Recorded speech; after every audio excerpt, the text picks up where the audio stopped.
Inravio.com.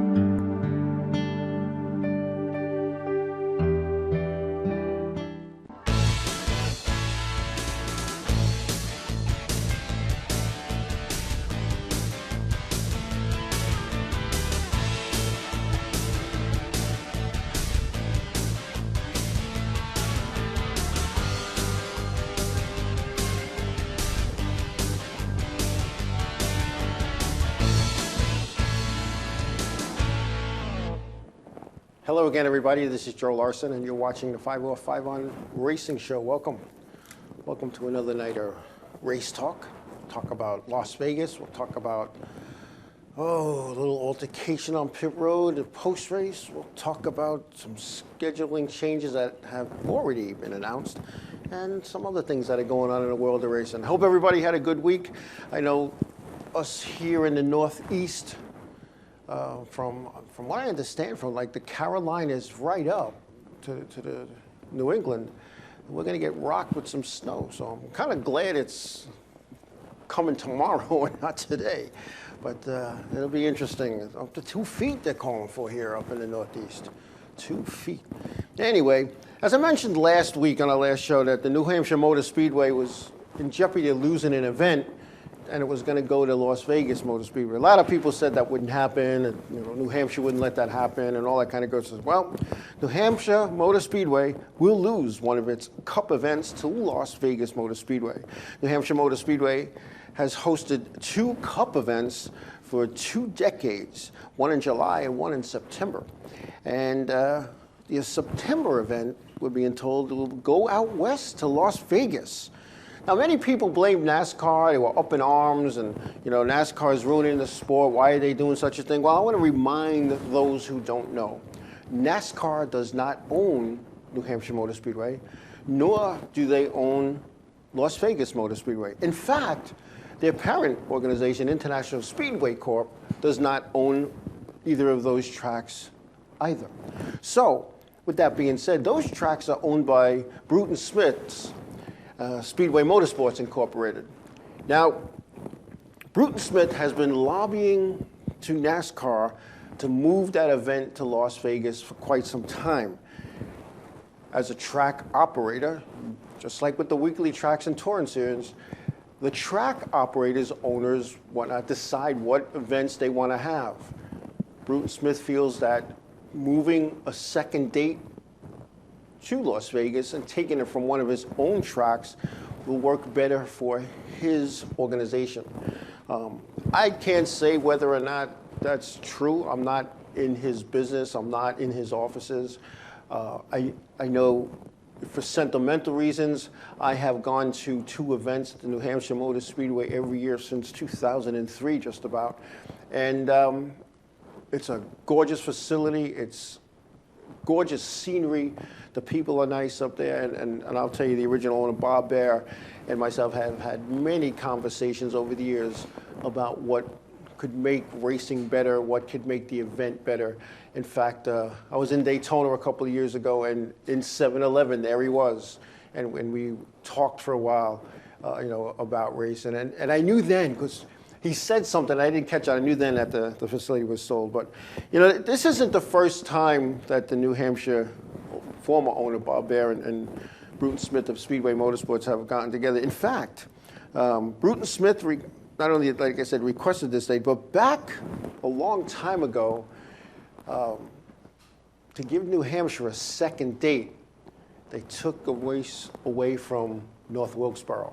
A lot of people don't remember that. And by taking that date away, it basically euthanized North Wilkesboro. If you were to go there now, the place is in disrepair. I know they've run some other events there and whatnot, but it wasn't set to do that. It needed the NASCAR influx of dollars to make that happen. And North Wilkesboro Motor Speedway is just sitting there. It's just kind of sitting there. I always wondered why we couldn't run a modified event there, because that would be perfect. That would be a perfect facility for modifieds.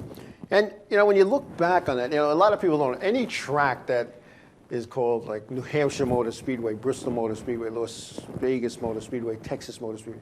Any track that is that city or state or town motor speedway belongs to Bruton Smith and Speedway Motorsports Incorporated.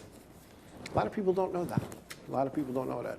So with that being said, NASCAR has hosted 2 Cup events every year since 1997 and had its first event in 1993. And I can even remember a year where they got rained out late in the season, the second race, and they ran that race the Friday after Thanksgiving, and it was snow on the ground. And the stands are empty, and a lot of people were saying, oh, look, nobody went. They didn't care. Those tickets were paid for. Those people chose not to go back. They didn't get their money back. You don't get your money back in it.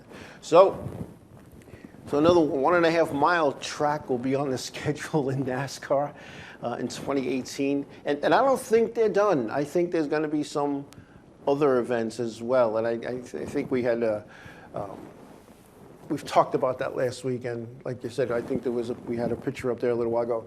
You know, it's a beautiful facility in New Hampshire.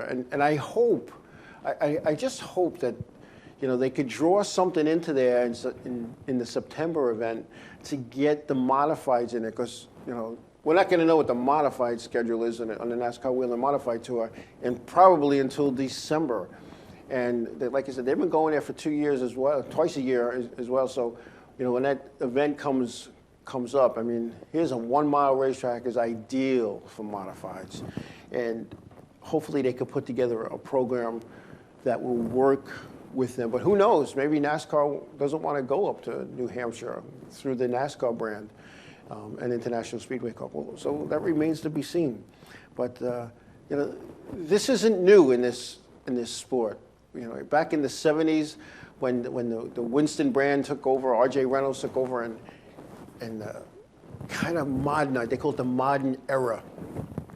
When they did that, back before then, there were 40 to 50 events a year. A lot of places lost races, a lot of places. And the difference between then and now is back in 1972, 71, when this is all coming to play, there was no social media, there was no place to vent and bash, there were no computers. And, you know, people can get computer muscles and say all this nonsense when they don't even know what the heck they're talking about. You know, they just, you know, it's okay to talk with emotion, but know your facts before you start bashing NASCAR. You know, I'm not a big fan of NASCAR. A lot of people know that, but what's right is right. This wasn't their choice. Okay, this wasn't their choice. It would be like your local racetrack saying, we don't want a tour race anymore. It's too expensive or whatever. All right, so, you know, think about that. You know, it's just the way it is. You know, business. And I always said that, you know, sometimes we get caught up in paradigms. And for those who don't know, paradigm is we do it that way because we always did it that way. And I had an old boss that used to say, if you continue to do the things you do, you're going to continue to get the results that you got. And you need change. Sometimes you need change. Maybe this will be good for the sport. Who knows? I mean, you know, people here in the chat room are saying it's all about the money. What difference does it make to NASCAR whether they race in New Hampshire or they race in Las Vegas? There's no different in money. There's no different in payout. There's no difference. It's still 36 races at the end of the year. And you know what? And I know there's a lot of us out there that don't understand this. International Speedway Corp, period, is a business entity. Speedway Motorsports Incorporated is a business entity. Their job is to make money for its shareholders. Their job is not to make Joe Blow on Long Island happy. Their job is not to put a smile on the face of some farmer in Oklahoma. Their job is to make money for their shareholders. And if they feel that moving an event from one place to another will help them make more money, then that's what they have to do. Bigger series and sanctioning bodies have gone by the wayside in our lifetime because they didn't do the right thing for their business and their shareholders. Look what happened to Indy. Indy was flourishing in the 50s and the 60s. You knew more Indy drivers than you knew NASCAR drivers back then.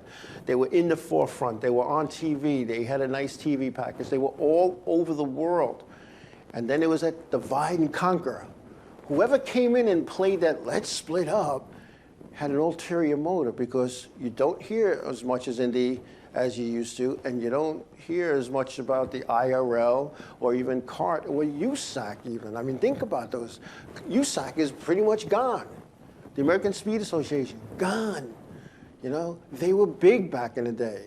The AAA, and not the AAA that tows your car when you break down, the Automobile Racing Association, or the Automobile, I think it was Automobile Association Auto Race, or whatever it is, you know, gone, gone, you know.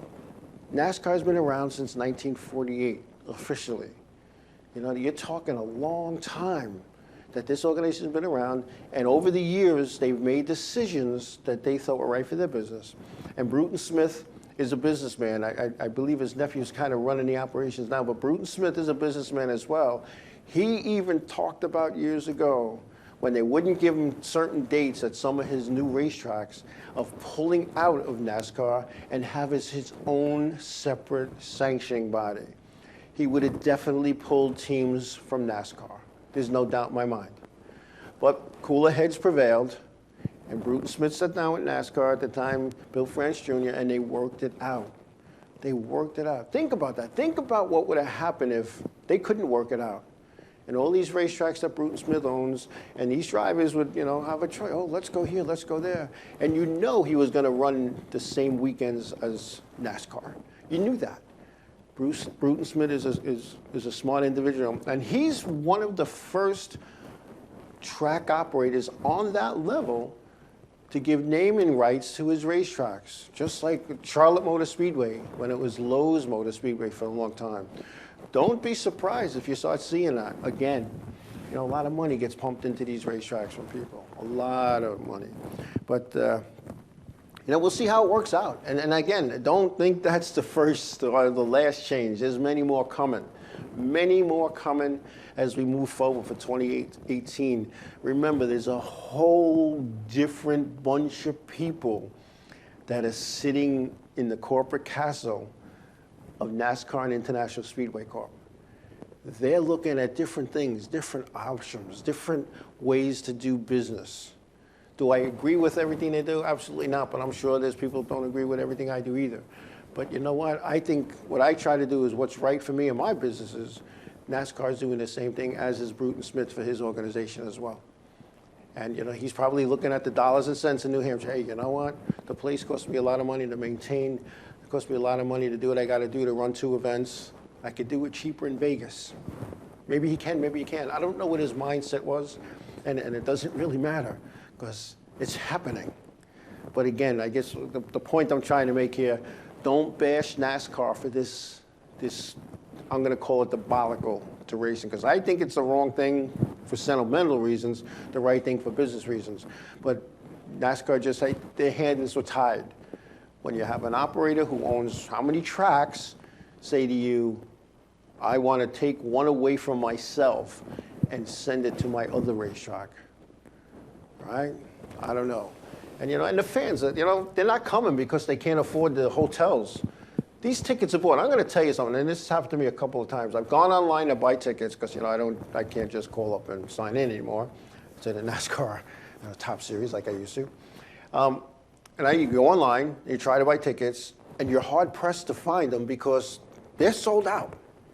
The track don't care if those people don't come. They don't get a refund. I went to Pocono last year, and going online a couple of weeks before, I was hard-pressed to find seats together. Hard-pressed. I go to the event. My section, I could have had 6 people with me. They're not going for a lot of reasons because, A, they don't want to lose their tickets because they've had them forever. And B, there's a lot of stuff going on today that, you know what? I know a guy who's bought over the years a half a dozen people's tickets for Daytona. And then he sells them through his business. You know, people come in, hey, I got Daytona tickets. And he used to, if you didn't get to him by a certain time, when I don't mean clock time, I mean by a certain date, like usually like 6 months before, you weren't getting there. You weren't getting a ticket. And I know this year he had a lot of tickets left over, and he got rid of and sold and all. But you know, That's what's happened. Nobody wants to give them up. It's like having Giant tickets. It's like having tickets at Green Bay Packers. I can't go this year, but I'm not giving up my tickets. That's what happens. And it is what it is. But like I said last week, New Hampshire's going to lose a date. People thought I was nuts. New Hampshire lost a date, and I'm not an insider. I just look at things from the eyes of a businessman. We'll be back.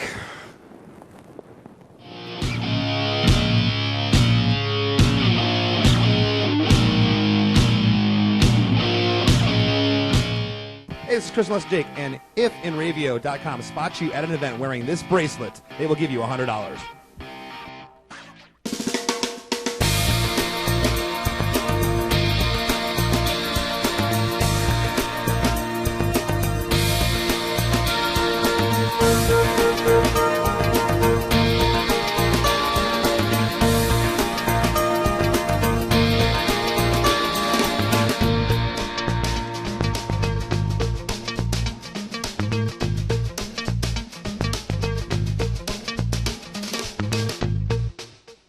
Village Music Shop of Mastic.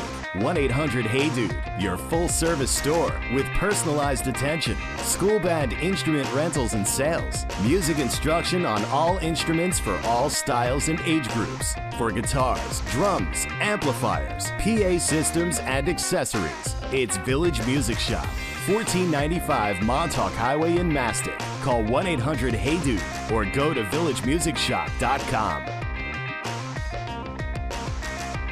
Hi there, this is Buddy from Less Than Jake, and you are listening to Inravio TV. You're probably watching it too.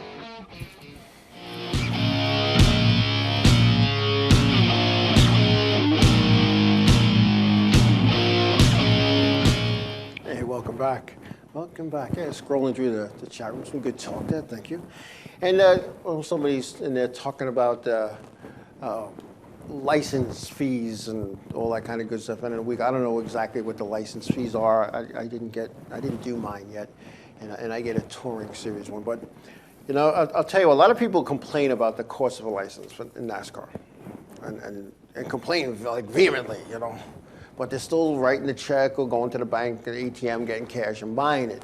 But let me tell you, I was one of those guys 25, 30 years ago. And it was only like $30, $35. I think it was like $20 when I first started getting a license. Then it went up to $25, and people were up in arms. But here's the thing about a NASCAR license. The NASCAR license, it's not just a card that gets you into the pit area of NASCAR events. There's more to it than that. And I want to explain this. And I know I talked about this maybe a couple of years ago. NASCAR license, you sign all these things on the back, you fill out the front and all this good stuff, and next to kin, and your job and what, and then you flip it over and you sign in two different places. Now, I'm going to say this, and I'm a recipient of the NASCAR license, what it does for you. We all know I had that big wreck in '96, over 21 years ago, almost 21 years ago, and I had insurance. Through my job, I had good insurance. And when it was all said and done, and my $900,000 worth of medical insurance, where I had capped out of my regular insurance, and that was just initially, NASCAR picked up the tab. But a lot of people say, oh, they never did it. Well, you know what? They didn't do it for you because you didn't do it right. You didn't report the incident because you're supposed to do that Monday morning. And then the people down in NASCAR look for the incident or accident report from the racetrack, which they send down with their sanctioning and their points and the finishes and all of that. So now you've done that. Now you've registered it. They give you a number. They send you paperwork. You fill it out, and you do what it says. Key phrase, do what it says. And you go to your doctors. You go wherever. You use your insurance first. Whatever your insurance doesn't pay, including co-pays and deductibles, NASCAR picks up the tab. No questions asked. So not only did they pick up the tab for that, but then I got a bill from the state because I was at a university hospital in Stony Brook, which is a state college hospital training facility. And I got a bill for over $20,000. It was like $23,000 for incidentals. The governor at the time, because my insurance company needed an itemized, detailed listing what they were paying for. Makes sense. You want to know what you paid for too. The governor at the time says, no, we need to save money. So what we're going to do is we're not going to itemize bills. This is your bill, pay it. My insurance company said no. Now I'm getting threatening calls, letters. I get a letter from the state attorney generals. They're suing me for $25,000 plus legal fees, interest, all kinds of stuff. It was around like $50,000. So I called NASCAR. I said, what am I going to do? What? Send us the bill. Just send it? Yeah, just send us the bill. So I sent them the bill. 2 weeks later, I get a letter from the state that it was satisfied. No questions asked. NASCAR paid that bill. Not only did they pay that bill, I went to physical therapy every day for 3 years. 3 years. At a chiropractor's office. I had so many visits a year on my insurance. They capped out. They didn't want to pay no more. NASCAR paid. They paid for the physical therapy. They paid for an out-of-network physical therapy because we wanted the best. You got to go to this book and who's that guy? I don't know that guy. Who's the best? I'll only go to the second best if the best is on life support at the time.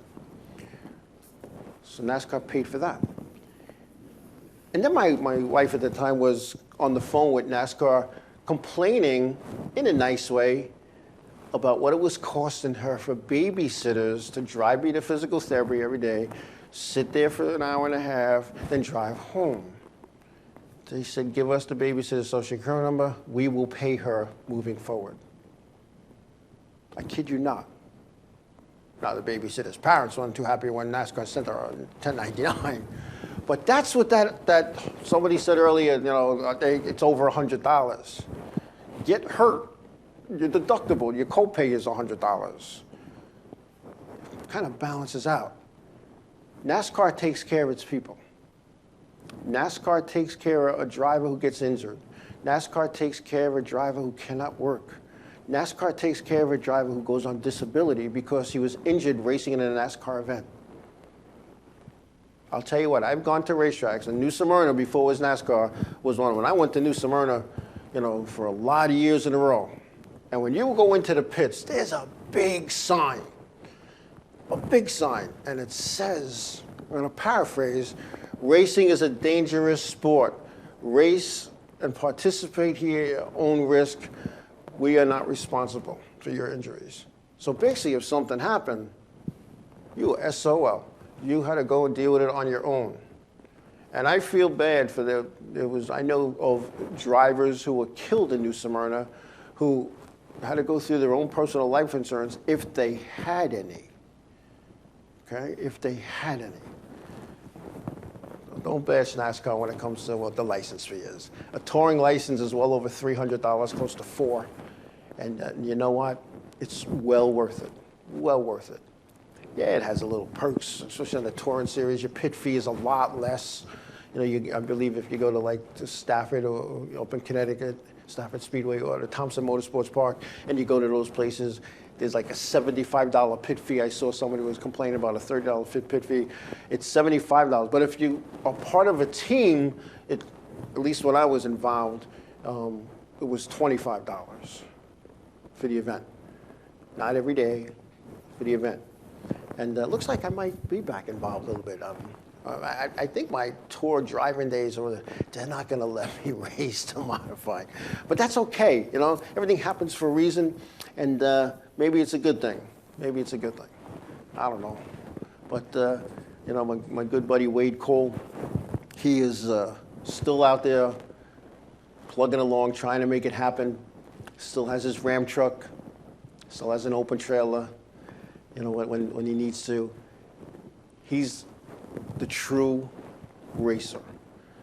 Doesn't have a lot of money, but he's out there. He's in his early 60s now. He's still making it happen. He's still having fun. And I remember we were sitting around one day just eating, I think we were having donuts and coffee. I says, wait, how much longer? Because when it stops being fun. He's still having fun.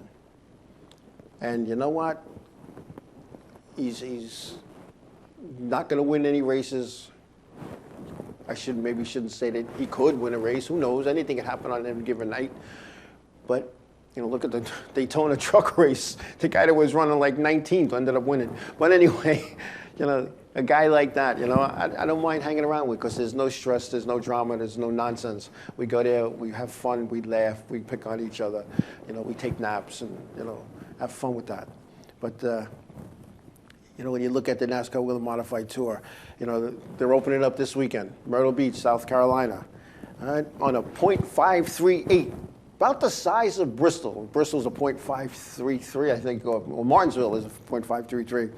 And there's 33 cars entered in the event.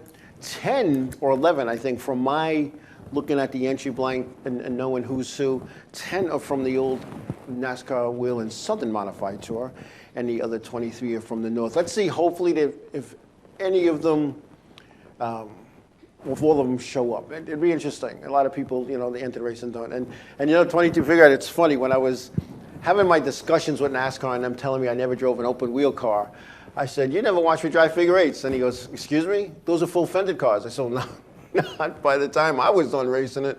My fenders were off. I was missing all body parts." And I thought it was funny. I was making a joke out of it. And Brett didn't think it was funny. Neither did Jimmy Wilson, who is, it was a conference call. I thought it was funny. They didn't, but yeah, there's a lot of figure eights out there. But, that's just the way it is. Anyway, I got off on a tangent.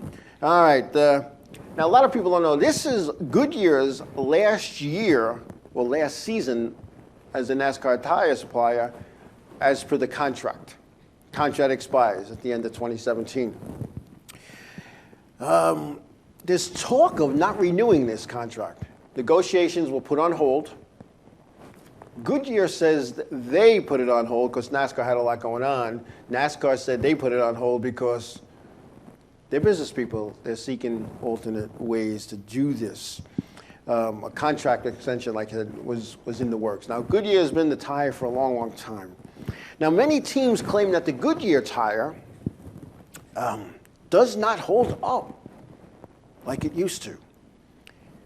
And many teams are saying that the technology of the cars has gone this way,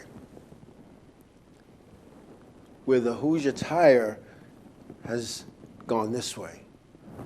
Same structure, same compounds. Each track has a different compound. The 1.5 mile cookie cutters have one, and the miles have one. But there's been no change. There's been no change. And I'll tell you what, I wouldn't be surprised if Jay Slice that we see a Hoosier tire come back to NASCAR. Hoosier was in there for a little while. I'm going to say back in the late 70s, early 80s. I could see that happen. And you know who's being a big play, who's trying to make influx in the touring series, is the American Racer. They're also trying to make an influx into the tire business. There's a lot of money in the tire business. And I just hope whoever gets it is going to be able to do what Goodyear has done, and maybe Goodyear will come back with a better tire. You don't know. But, when you go to the racetrack as a race team, and I know some guys that are tire specialists in the Cup Series, you go there and there's 16 sets of tires, and here you go. It's a radial tire, and it's just a whole different animal as opposed to the weekly series. Getting the right sizes, getting this, getting that, blowing them up, shrinking them down. It's a whole different thing. So it'll be interesting to see. Now, Goodyear has pumped a lot of money into NASCAR over the years, and and that's big. Somebody said earlier, NASCAR is about money. Yeah, that kind of money, that's good business money. Do the right thing for the teams.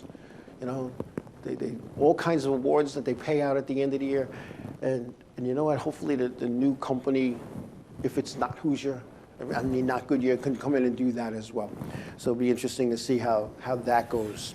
But we'll see. I'll keep you posted as developments come forth. But again, the NASCAR Wheel and Modified Tour will be opening up in the Myrtle Beach Speedway in South Carolina this Saturday. And, it's funny, when Thompson was owned by Donald Honig. He insisted he was the first race of the year, and they called it the Icebreaker. Thompson will still have the Icebreaker, but it's not going to be the Icebreaker for the modifieds because they've already run Myrtle Beach. Now that his grandsons have taken over, they do things a little different, and that's a good thing sometimes. Remember what we said earlier? The paradigm. We do it this way because we always did it that way. The sons and the grandsons are doing it totally different. We'll see how that works out. We take a break. We'll come back. We'll talk about some of the stuff that went on in Las Vegas, like you don't know already, when we come back.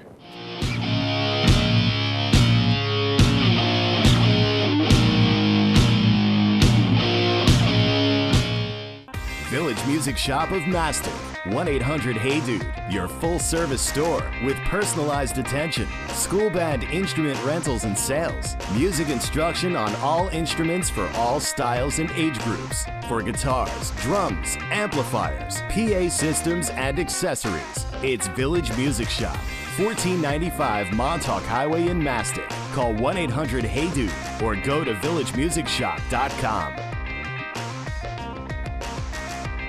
The world of advertising has changed. Radio, TV, and newspaper revenues have declined drastically. Why? Because businesses have realized that advertising return on investment isn't what it used to be. So what can we do about it? Well, that's easy. Advertise online. Own a local restaurant, real estate agency, or even a national retail chain? Whatever your business, Inravio can get your message out there. And we can do it at a fraction of the cost. Call today and see the difference for yourself. This isn't TV. This isn't radio. This is Inravio.com. Hi, my name is Aaron from Real Big Fish. And I'm Ed from Real Big Fish. And you're watching the Inravio TV network.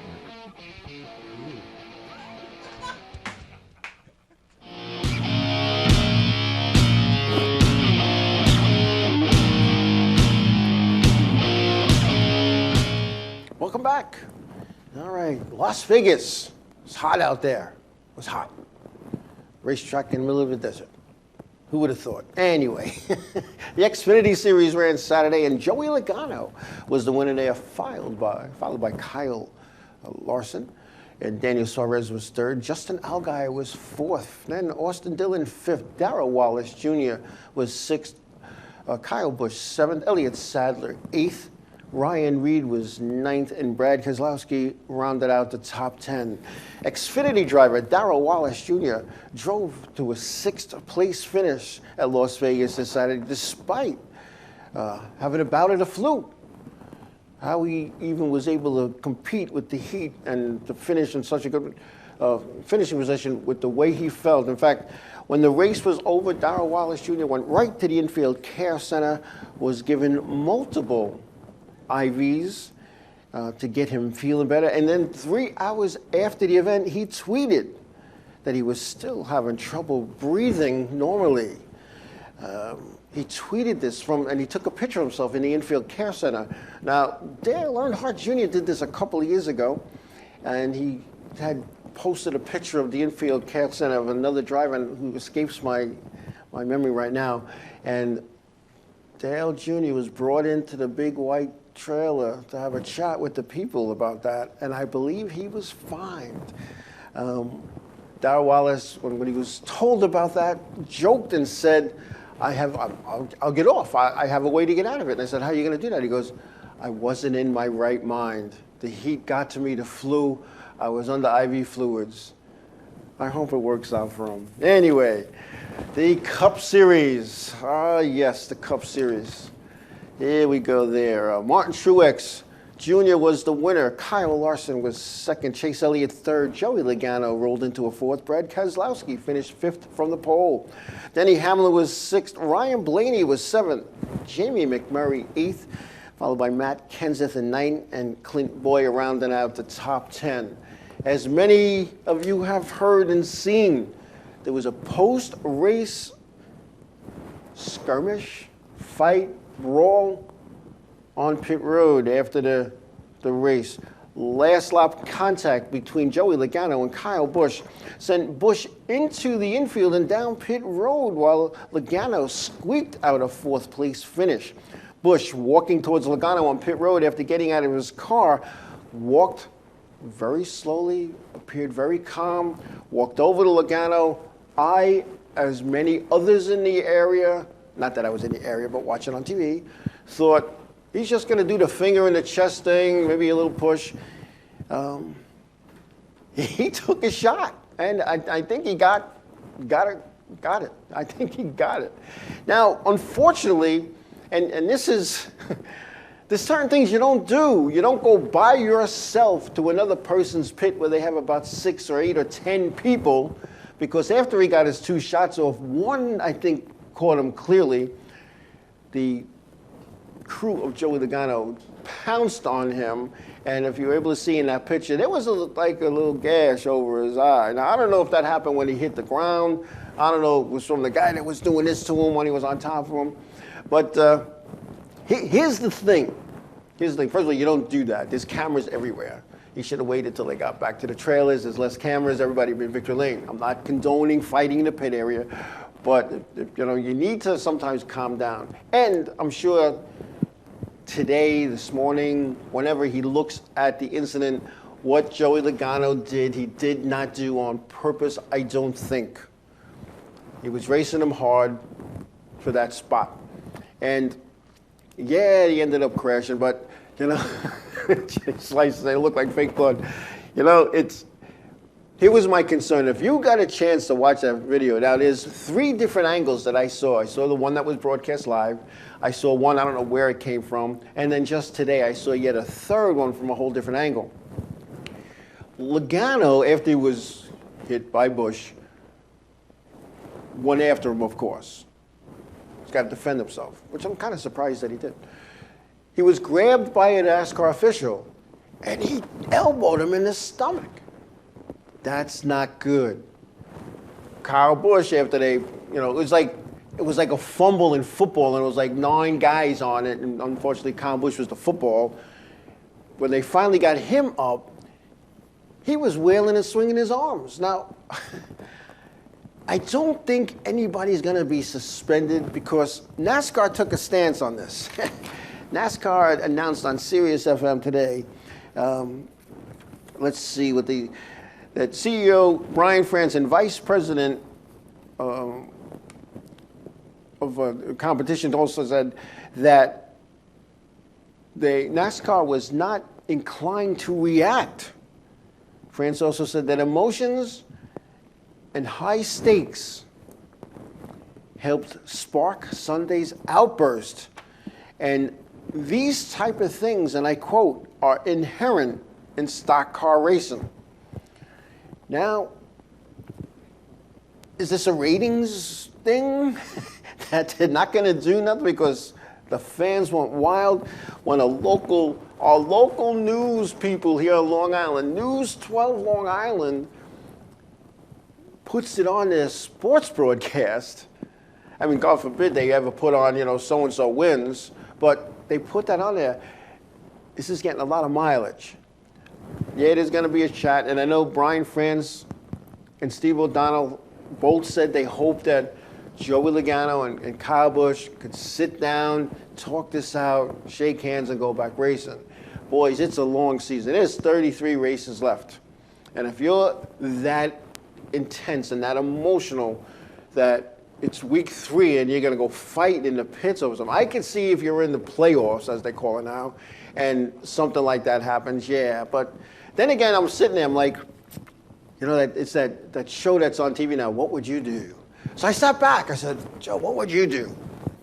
And there's a couple of you guys out there that knows what I would do back in the day, And then I remember that wreck that 22 figure 8 had, and when he hit the pit gate, and the pit gate, it was like it just swept all the people, and I was feet away from it. I was in the turn 4 corner for that one, and I was standing right there, watching the race. And I remember I yelled over to the officials, and I said, "There's a lot of sand over in that turn. Somebody's going to go through it." And they just looked at me and told me to mind my business. A couple of laps later, the 22 goes and hits the fence, and I watched 2 people go up in the air and bounce like footballs. But anyway, and yeah, Logano and Kyle Busch, they are crybabies sometimes. You see, Joey Logano, and I remember him from go-karts in the WKA. He was a little whiner, and his daddy fought all his battles, and he'd hide. He'd start the ruckuses, and he'd run in the trail, and daddy would finish him. And his father, for a long time, was banned from the Cup garages because they still did that. Now, here we got Joey Logano being held back by one official, who he's elbowed in the stomach or in the chest, or wherever the elbow caught him. And here it is, it's taken like 3 officials and his own crew member to get him off. I'll tell you what, I would love to see those 2 guys in an off week go into a ring, go 10 rounds. Let's just do it. Let's be done. Let's just make it happen. All right, the winner of the fight leaves racing. Stays racing, the loser leaves. I don't know. I don't know what NASCAR is going to do. They have their big competition meeting on Tuesday, which is tomorrow. This will be one of the things they talk about, and this will be one of the things that is going to set the tone. Because think about this now. If they do nothing, and they can't suspend Kyle Busch for fighting without suspending Joey Logano, now what's going to happen is sponsor people are going to get involved, owners are going to get involved, and you can't fight with yourself. I remember I got in a lot of trouble at my local racetrack, and not only they did not want me back, but I got like a lifetime probation, for fighting. Meantime, I never hit the person. They hit me. I had them arrested. They went to court. They took a plea. They paid a fine in community service, and they wanted to know how much money I wanted because split the inside of my lip. And I didn't want nothing. That guy got nothing. He got nothing. He got nothing. He got a pat on the back from a couple of the officials because, for whatever reason. But but I don't know what's going to happen here. They have to find somebody. They have to find somebody. Somebody's going to have to get a fine. They're going to have to take off points. Because if they don't do that, they won't do that. They won't suspend anybody. They just won't suspend anybody. It's just like when you come up bad in tech post-race and in the top 3 series. There was some talk about that last week too. You're illegal. You fail tech. You still get the win. And that's because Bill France said, my fans are not going to leave the racetrack thinking that Johnny won the race, and then they find out in their local newspaper on Tuesday that Tim won the race. He doesn't want that. Be up in arms. So they come up with a way: you fine, you suspend, you lose points. Not too many suspensions happen in NASCAR. Yeah, there's substance abuse suspensions and things of that nature, but I've never, that I recall, I should say. I shouldn't say never. I do not recall a driver being suspended for fighting on pit road, even though the rule book says you could be suspended. But, as one old timer said to me one time, why is the rule book in a soft cover? He goes, because you got to be flexible. And it's got to be up to the discretion of the officials in charge, and they have to do what's right for the sport. And I know when I was, a head official at my local short track, and I did this because back then I had 30 and 40 cars in each class, except for the figure eights. But they still had 20 mid-20s. And you know what? Sometimes it was addition by subtraction. Hey, you're going to suspend this guy. You're going to suspend Goggles Paisano. And that might bring, Louis the Carburetor back, because things that were going on, all right, and Jay's like saying, do not call the police because it only makes things worse the next time. The police don't like going to racetracks. The police do not like going to racetracks. And I remember I was at, I think it was Bowman Gray, and it was a big altercation, big. And one of my buddies there, he's a big guy. If you met him in a well-lit alley, you would run the other way. And there was a fight, and he was involved with it. And he kind of backed away when the police got there because he had some stuff going on, back home. And he said something, and the cop says, "You want to go to jail? You want to go to jail tonight?" And he said to the cop, "You don't have enough paper in your precinct to print my rap sheet." And the cop just walked away. It was kind of funny. It wasn't funny at the time. You're like, oh my God, we're all going to jail. But, the police don't want to get involved with that. They really don't, Just like hockey fights. How can you beat the heck out of somebody on a rink in a hockey game and, like, there's no assault charges? And you just go, all right, do a timeout for 5 minutes. I don't get it. But, it's one of those things. But, when you look at these things and you look at this situation, I think, in my opinion, Kyle was wrong. However, if I was sitting in that seat and I'm running fourth and the checker flag is in sight and I get punted down pit road, I'd be a little upset, maybe a little bit more than upset. And I don't know. I had some crazy times in my day, and I was asked to leave many a times. I still have my penalty notices in a scrapbook, and it's just one of those things. Anyway, we're going to take a break, and we come back. We'll begin to wrap up tonight's talk of racing in America when we come back.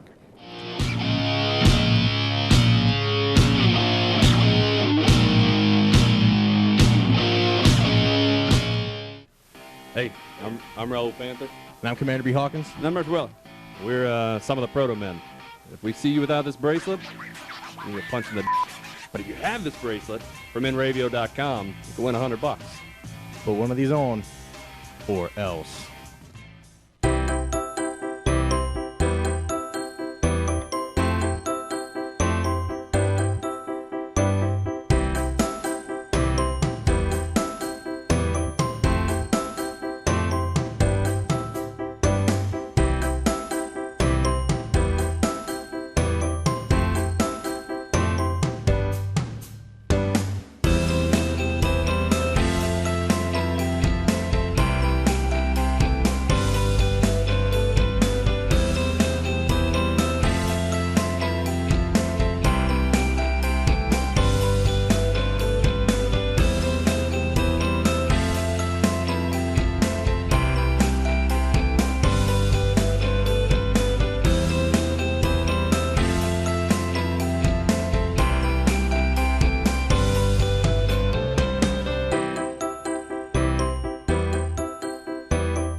Hi there, this is Buddy from Less Than Jake, and you are listening to Inravio TV. You're probably watching it too.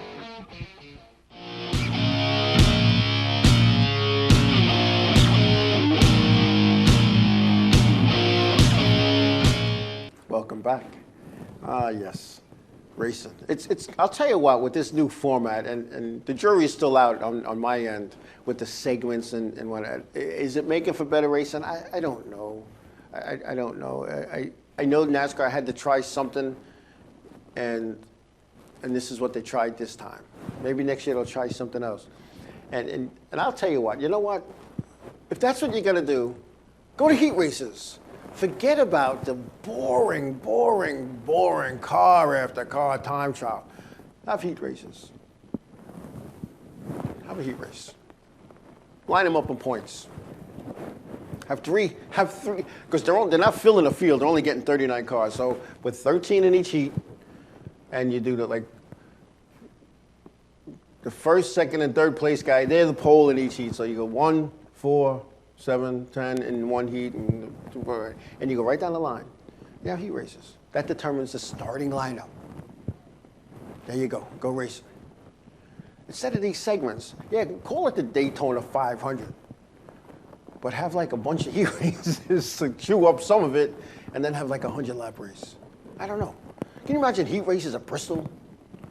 Man, you couldn't identify the cars by the time the main race came on. But they had to try something, and you know what? Yeah, people now are racing. At least they're racing for 3 times in the race, not just one.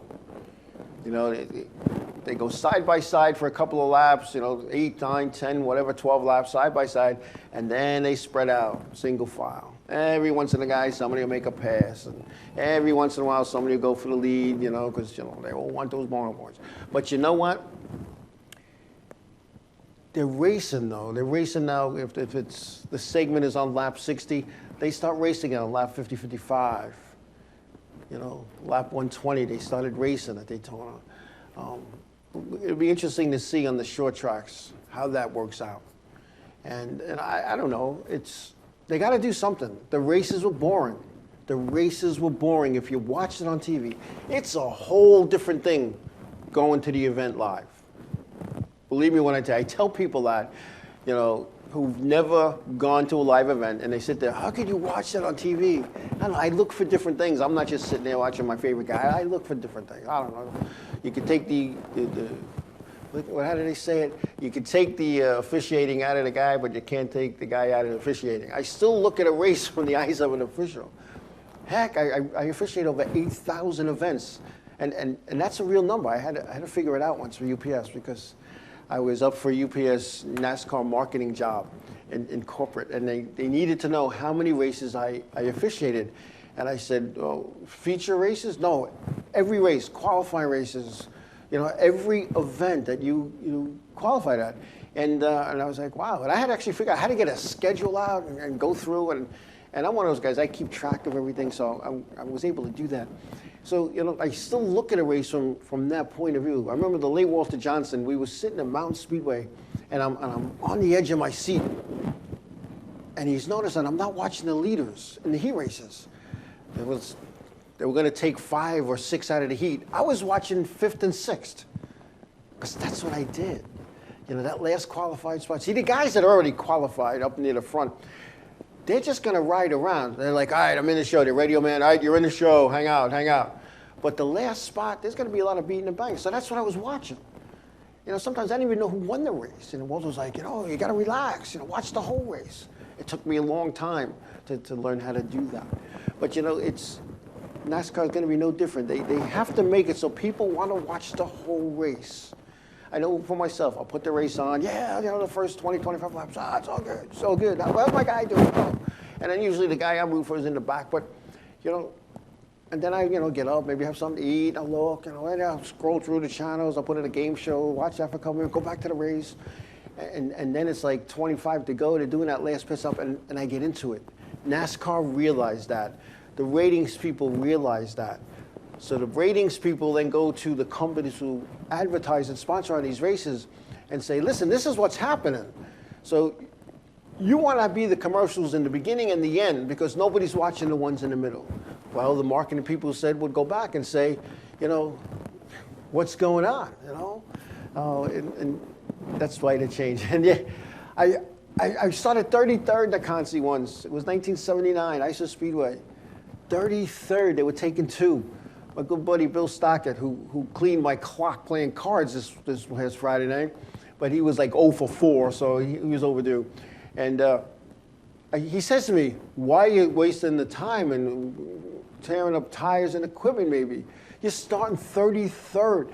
He goes, they're going to get the green flag at the line, the leaders, and you'll still be in turn 2. I just want to race. And that's what I wanted to do. You know, it was different then. And I'll tell you, my first couple of years I didn't qualify once. Did not qualify once. You know, I didn't have the equipment. I didn't have the experience. I was still trying to learn how to drive a stick shift. You know, man, oh man, oh man. And then I got in a real race car, and it was a whole different ball game. And yes, Jay Slice, he got all of us on Friday. He got all of us. Unbelievable.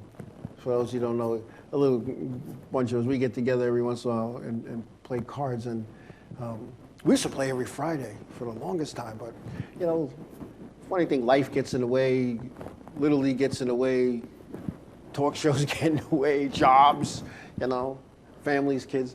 So now we make a date when we're done. All right, the next day, and then we write it in put it in our phones. But, you know, Bill Stock and we go back to 1978. And he was always, I wasn't mechanical. He always worked on my cars for me, always helped me out. Was my daughter's crew chief for a while. We raced together at ISIP. He was the 310 forever because that was his father's number, and I was the 311.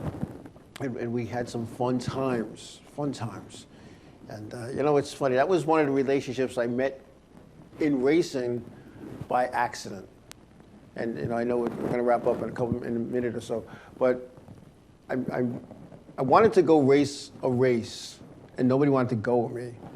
And I needed, I don't know, I think it was a starter or a transmission or something. And I went to the normal person I would, you know, I thought would help me out. And he wouldn't. Well, somebody that was in that circle or in that group that night when we had that discussion that they're not helping me out was friends with Bill. They told Bill, yeah, you wouldn't have to have this. Because, you know, I think it was a starter, actually. Because Joe needs to go race. He goes, yeah, I got a starter. So turns out we only lived like a mile from each other. And he came to my place, and we put the starter in. And then I found out that I needed a whole bunch of other stuff to go race at this place. And we've been, you know, friends ever since. And, you know, he was one of those guys that when my daughter was going racing, I said, Bill, I need a crew chief. And he jumped right to task. You know, we'd be at his place. I'd drag the car to his place instead of working out at my place sometimes. And then we get some stuff done, and you know, it was all good. And those are the things you remember, the people that you met, the people that, you know, Jay Slice, I knew him as a crew chief for his brother over the years, and then his brother raced for me, and you know, he's part of our card group now. And you know, Jay Slice has seen me in ways that nobody else has ever really seen me, like playing Flip Cup and stuff like that. Right, Jay Slice? It's always fun talking about the Flip Cup days. Anyway, gotta wrap it up. So let's see. The anniversary show, April 17th. Some folks got invites to that. We're gonna have a live studio audience. I'm hoping those of you who've been invited can make it. We have some surprises going on for that day. I'm working on a surprise guest host who has yet to commit, is working on it. I don't want to really say what that was. And as Winnie says, you know, we have this storm up here. Everybody needs to be safe for that, and that's tomorrow. And it's going to start tonight and be tomorrow. And there you go, the shirts versus the skins. Anyway, I want to thank everybody for being a part of the show tonight, whether you're in the chat room or whether you just watch live, or whether you're going to catch it during the week. I want to thank everybody for being a part of the show. Thank you. And wherever your endeavors will take you this week, including going through this blizzard tomorrow. If you don't have to go out, don't. If you just stay in, whatever you need, you can do the next day. And wherever your endeavors will take you. Again, I'm going to say it again, be safe. Give somebody a hug. Tell them you love them. God bless you all. And we will see everybody here next Monday night. Thank you.